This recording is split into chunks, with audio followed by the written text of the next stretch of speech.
কলকাতার মেট্রোপলিটন দুর্গাবাড়ি সেজে উঠেছে নতুন রূপে। মা এসেছে বলে কথা, আর মায়ের নিজের বাড়ি সেজে উঠবে না?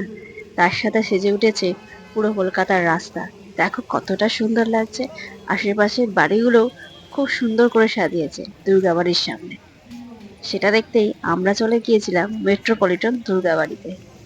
দেখো, রাস্তা থেকেই আলপনা শুরু, আর আশেপাশে এত সুন্দর সুন্দর দোকান, সব থিম দিয়ে। দেখো, কিছুটা সোনাঝুরি লেখা আছে, কোনো জায়গায় মেট্রোপলিটন ঠাকুরবাড়ি লেখা আছে। এখানে অনেক কিছু জিনিসপত্র পাওয়া যাচ্ছিল, দেখে মনই ভরে যাবে।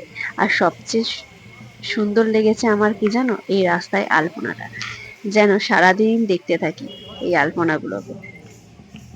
দেখো কতটা সুন্দর করে সাজিয়েছে। ভাবছি কখন করলো এগুলো, কতদিনই বা রাস্তাটা বন্ধ রেখেছিল এরা। অনেক কিছু মনে উকি মারে। আর যারা এঁকেছে তারা, তাদের হাতের কাজ কতই না সুন্দর।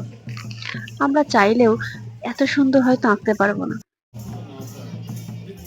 হ্যাঁ, যারা আর্টিস্ট তাদের কথা আলাদাই।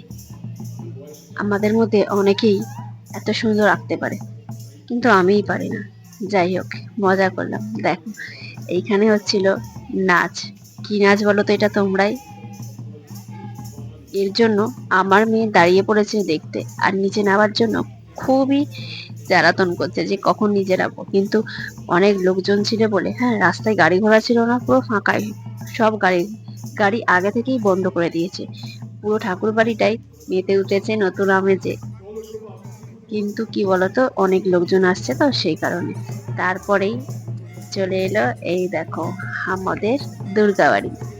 কতটা সুন্দর সাজিয়েছে না। আর এই যে একটু রাস্তাটা ফাঁকা হতে মাম্মামকে ওর পাপা নামিয়ে দিয়েছে।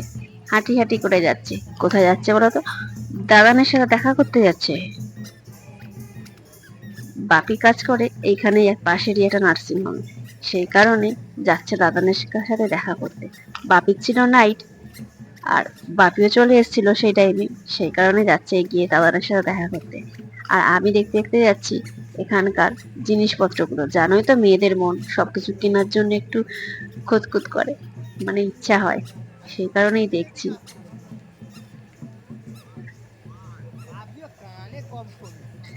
আর এত সুন্দর লাগছে চারিপাশটা, কি বলবো। সবচেয়ে কি জিনিস কি ভালো লাগে জানো, আমার না এই যে হাতে পেন্ট করা শাড়ি পাঞ্জাবি গুলো দেখতে না অসাধারণ লাগে। তারপরে চলে গেলাম মায়ের মন্দিরে, হচ্ছিল এখানে সন্ধ্যা আরতি। দেখো কত সুন্দর। এখানে হচ্ছিল একটা অনুষ্ঠান, আর দেয়া হচ্ছিল মায়ের ভোগ বিতরণ। মায়ের ভোগে ছিল লুচি, আলুর দম আর মিহিদানা। সেই ভোগ খাওয়ার জন্য কত লাইন হয়েছে দেখো। আমরাও চলে গিয়েছিলাম সেই লাইনে।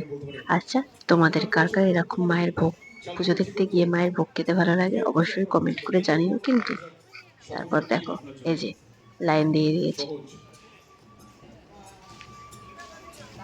ভোগ নিয়ে সোজা চলে গিয়েছিলাম যেখানে অনুষ্ঠান হচ্ছিল সেখানে। দাঁড়িয়ে দাঁড়িয়ে ভোগটা খেয়ে কিছুক্ষণ অনুষ্ঠান দেখে এবার চলে আসছিলাম বাড়ি। ব্যাস, বাড়ি ফেরার সময় হয়ে গেল সেই কাণ্ড। চলে এলো মুষলধারে বৃষ্টি।